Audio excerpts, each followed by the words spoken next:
Hi friends, welcome back to our channel. நாம இன்னைக்கு பார்க்க போற ரெசிபி கருப்பு கொண்டக்கடலையை வச்சு நம்ம ஒரு கிரேவி பண்ண போறோம். இது நான் முதல்ல கொண்டக்கடலையை முளைச்சு வச்சிருக்கேன். ஒரு நாள் 8 மணிக்கு ஊற போட்டு அன்னை பகல் முழுதும் அடுத்த நாளும் காலையில் வரைக்கும் வச்சதுக்கு இப்படி நல்லா வந்திருக்கு பாருங்க. இதை நல்லா கழுவி வாஷ் பண்ணி எடுத்து வச்சுடுங்க. நான் ஒரு சின்ன கப்புக்கு தான் போட்டு வச்சுருக்கேன். 150 கிராம் இருக்கும். முளைக்கட்டி வைக்கலனாலும் போதும். முளைக்கட்டி வச்சா ரொம்பவும் சத்து உள்ளது, ரொம்பவும் ஆரோக்கியமாக இருக்கும். இது அதுக்கு நம்ம இப்போ தேவையான பொருளை பார்த்துக்கிடுவோம். வெங்காயம் தான் எடுத்து வச்சுருக்கேன். 150 கடலை தான். அதுக்கு சின்ன தக்காளி 2, ஒரு வெங்காயம் எடுத்தீங்கன்னா 2 சின்ன தக்காளி எடுக்கணும். மஞ்சள் தூள், மிளகாய்த்தூள், மல்லித்தூள், மிளகாய்த்தூள் 1 டீஸ்பூன் எடுத்தீங்கன்னா இது 1.5 டீஸ்பூன் எடுக்கணும்.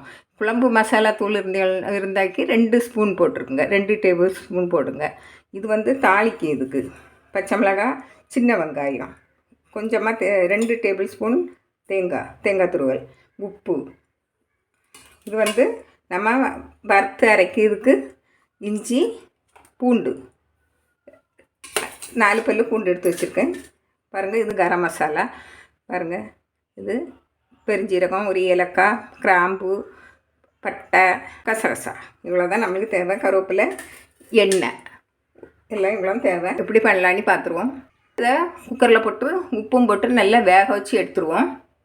தேவையான அளவு உப்பு போட்டு வேக வச்சுருங்க. அடுப்பில் கடாயை வச்சு வறுத்து அரைக்கக்கூடிய ஜாமனத்தெல்லாம் வறுத்துருவோம். கொஞ்சமாக எண்ணெய் விட்டுவிடுங்க. கசகசா, சோம்பு, பட்டை, ஏலக்காய் இதெல்லாம் உங்கள்கிட்ட இப்படி போடலைன்னா கரம் மசாலாவே போட்டுருங்க. நம்ம வெங்காயம் எல்லாம் வதக்கிட்டு அதில் கரம் மசாலாவை போட்டுடணும். இது நான் பாருங்கள் இப்படி இருக்குது. இது நல்ல வாசமாக இருக்கும். கரம் மசாலாவோடையும் நல்லா பொரியட்டு பொரிஞ்ச உடனே 4 பல்லு பூண்டு, ஒரு துண்டு இஞ்சி, கொஞ்சம் வதங்கின உடனே ஒரு வெங்காயம் நம்ம எடுத்து வச்சுருந்தாலே அது வெங்காயம். இதை அரைக்க தான் போகிறோம், அதனால தான் நான் பெரிய வெங்காயமாக வெட்டியிருக்கேன். நல்லா வதங்கி வச்சு இப்போ தேங்காய் போட்டுருவோம். தேங்காய் கொஞ்சமாக போட்டால் போதும். ஒன்று தக்காளி, கொஞ்சமாக உப்பு போட்டு வதக்கிடுங்க.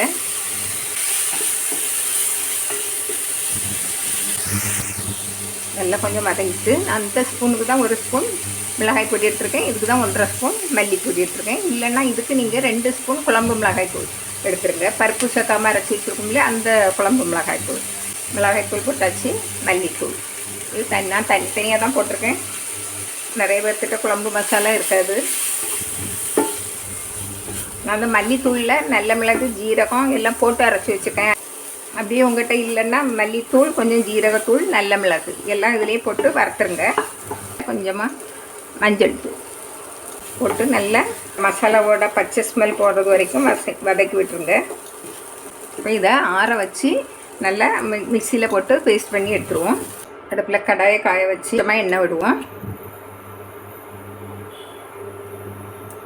எண்ணெய் காய்ச்சதும் சோம்பு, ஒரு சின்ன குட்டி ஏலக்காய், கல்பாசி, பட்டை, கிராம்பு, பிரிஞ்சி இலை பாருங்கள். இந்த இலை உங்கள்கிட்ட இருந்தால் போடுங்க. இது ரம்பா இலைன்னு தமிழில் சொல்லுவாங்க, பேண்டன் இங்கிலீஷில் சொல்லுவாங்க.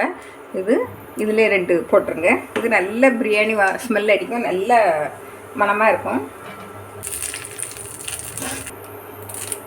பாருங்கள். இது ஒரு குத்து கருவேப்பிலையே போட்டுருங்க.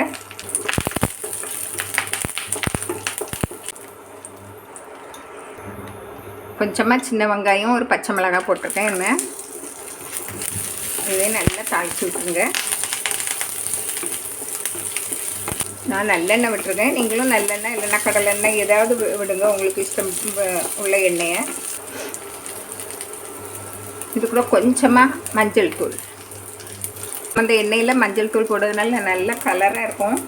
இதில் கொஞ்சமாக காஷ்மீரி சில்லி பவுடர் இருந்தால் போடுங்க, இல்லை நார்மல் சில்லி பவுடர் போடுங்க. அப்படின்னாக்கி நல்லா மேலே ரெட் கலரில் அழகாக இருக்கும் மிதந்துக்கிட்டு. கொஞ்சமாக போடுங்க. நம்ம ஏற்கனவே அங்கே போட்டிருக்கோம். இப்படி கொஞ்சம் நிறம் மாறின உடனே நம்ம அரைச்சி வச்ச பேஸ்ட்டை போட்டுருவோம்.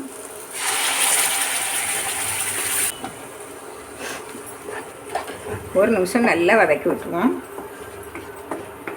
கொண்டக்கடலையை நம்ம தண்ணியோடு போட்டுருவோம். கொஞ்சம் தண்ணி விடுவோம். நல்ல மசாலா வாசம் எல்லாம் போகணும். இன்னும் நல்லா கொதித்து மேலே எண்ணெய் பிரிஞ்சு கலரில் வரணும் நல்லா. அப்பவும் இறக்கி எடுத்துடலாம். மூடி வச்சிட போகிறேன். நல்லா வேகட்டு இருந்து எல்லாம் ரெடி ஆகிருக்கு. நீங்கள் மசாலா அந்த கடலை எல்லாம் போட்ட பிறகு ஒரு 10 நிமிஷமாவது அடுப்பில் இருக்கணும். நல்லா வந்து இருக்குது. நல்லா வேக வச்சு போடுங்க. இது நல்ல மணமாக இருக்குது. உங்களுக்கு இன்னும் கொஞ்சம் சிக்கன் மசாலா டேஸ்ட்டில் வேணும்னா கொஞ்சம் கரம் மசாலாவை போட்டுக்கிடுங்க. நான் மீடியமாக தான் சேர்த்துருக்கேன். அதனால் நீங்கள் இன்னும் கொஞ்சம் சிக்கன் மசாலாவை போட்டுக்கலாம். கடைசியாக நம்ம கொஞ்சம் கருவேப்பிலை, மல்லி இலையும் சேர்த்து நம்ம இறக்கி எடுத்துடலாம்.